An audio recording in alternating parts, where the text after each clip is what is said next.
हमारे सूर्य में 10 लाख से ज्यादा पृथ्वी समा सकती है। नई रिसर्च से पता चलता है कि 20% से 35% सूर्य अपने खुद के प्लैनेट्स को खाते हैं और सूर्य जैसे सितारों का चक्कर काटने वाले 1/4 प्लैनेटरी सिस्टम का इतिहास काफी उथल पुथल वाला था। जो जीवन देता है वही उसे छीन भी सकता है। हमारे सोलर सिस्टम के सभी प्लैनेट सूर्य का चक्कर लगाते हैं। वैसे वे सभी इसे कुछ हद तक एक तय तरीके से करते हैं। ये सबसे अधिक संभावना है कि जब से वे पहली बार वजूद में आए थे तब से वे उसी तरह रहे हैं, पर उनमें से सभी नहीं। इस उथल पुथल भरे वजूद का मतलब है कि हर सोलर सिस्टम में फालतू में घूमने वाले बहुत सारे प्लैनेट होते हैं, लेकिन उस वक्त तक जबकि उनके सूर्य उन्हें खत्म करने का फैसला नहीं करते। हमारे सोलर सिस्टम को इतने बेहतर तरीके से बनाया गया है कि किसी भी प्लैनेट की ग्रेविटी एक दूसरे पर असर न डाले। जुपिटर पर ग्रेविटेशनल फोर्स पृथ्वी की तुलना में बहुत मजबूत है, जिसका मतलब है कि यदि पृथ्वी जुपिटर के करीब आती है तो हम जुपिटर के लिए एक और चंद्रमा होंगे। प्लैनेट इतना बड़ा है कि यदि पृथ्वी अंगूर के साइज की होती तो जुपिटर उसकी तुलना में बास्केटबॉल के बराबर होता।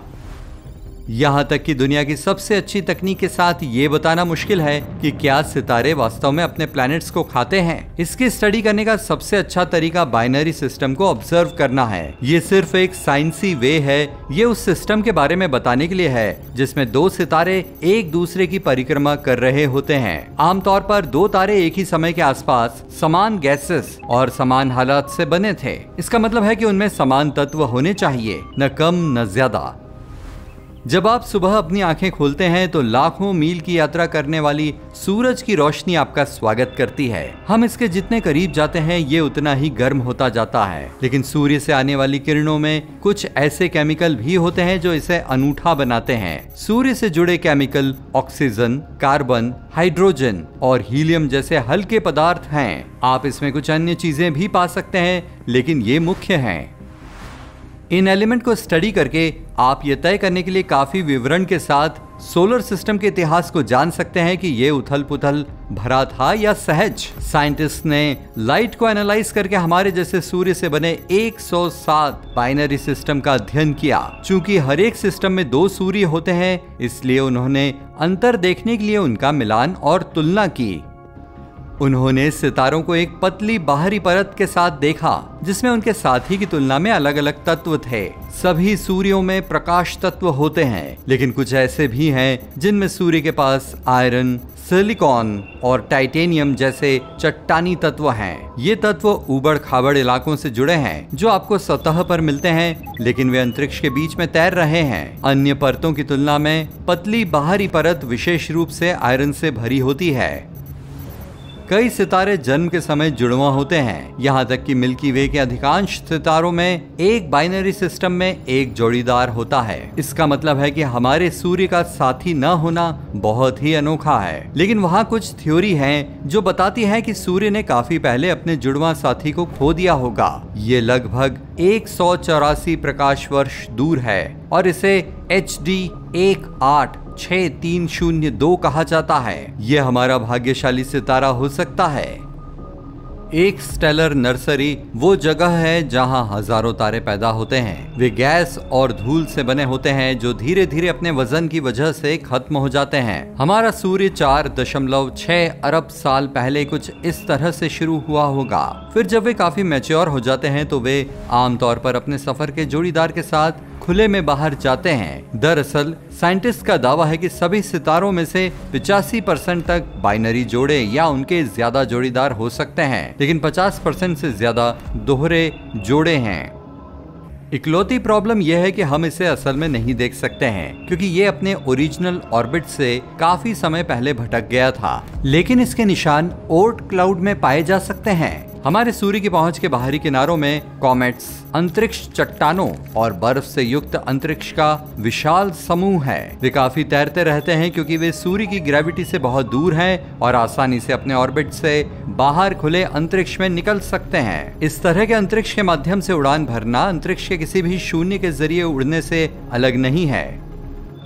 अंतरिक्ष में किसी प्लैनेट के सरफेस पर आपको लाइट एलिमेंट में चट्टानों के एलिमेंट मिलने की वजह ये हो सकती है क्योंकि सूर्य ने उन्हें उनके ऑर्बिट से बाहर धकेल दिया होगा और जैसे ही वे करीब आए उन्हें खा लिया। ऐसा तब भी होता है जब कोई तारा अपनी जगह बहुत बड़ा हो जाता है और अपने आसपास की हर चीज खाने लगता है। साइंटिस्ट के अनुसार यदि कोई तारा किसी प्लैनेट को खाता है तो वो उसे अस्त व्यस्त कर सकता है और इतनी तेजी से घूम सकता है कि वो आखिर में टूटकर बिखर सकता है।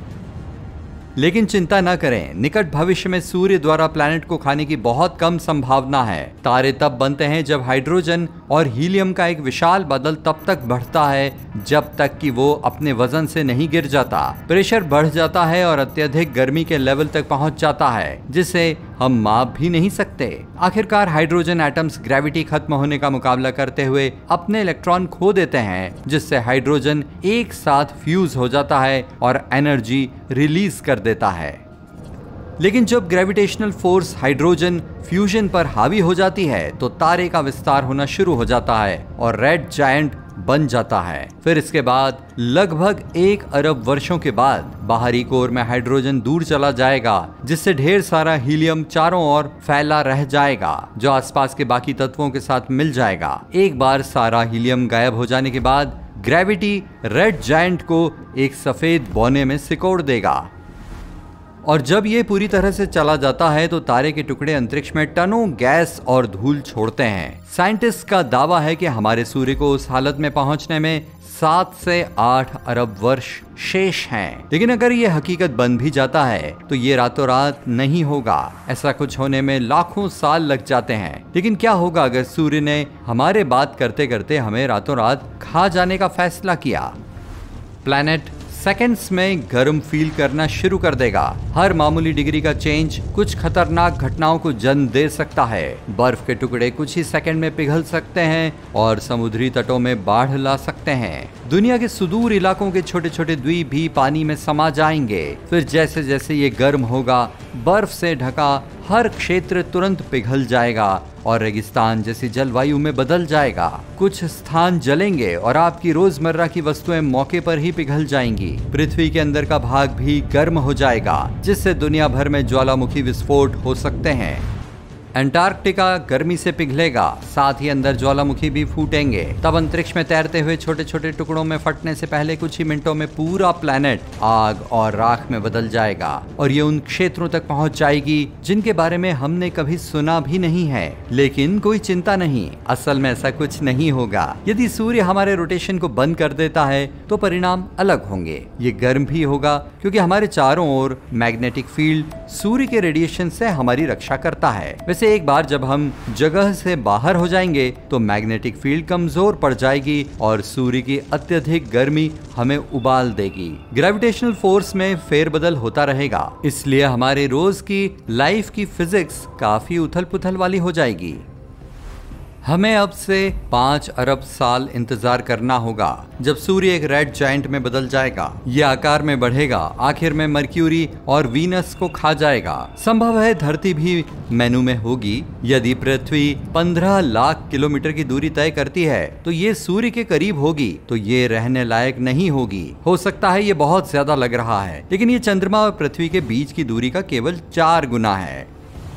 सोलर सिस्टम में सूर्य की किरणों की केमिकल कंपोजिशन का पता लगाने से साइंटिस्ट को पृथ्वी जैसे दूसरे प्लैनेट्स को खोजने में मदद मिल सकती है। चूंकि इन प्लैनेट खाने वाले सितारों के आसपास का वातावरण केमिकल कंपोजिशन को बदलता है, हम ये पता लगा सकते हैं कि कौन से सोलर सिस्टम का इतिहास शांत रहा है। मुख्य बात जो हमें देखनी है वो ये है कि क्या प्लैनेट्स का एक हेल्दी ऑर्बिट साइकिल है। रास्ते में और कुछ नहीं मिलने के कारण हम ये मान सकते हैं कि प्लैनेट उसी रास्ते का पालन कर सकता है जैसे पृथ्वी ने मनुष्यों के यहाँ रहने के लिए किया था।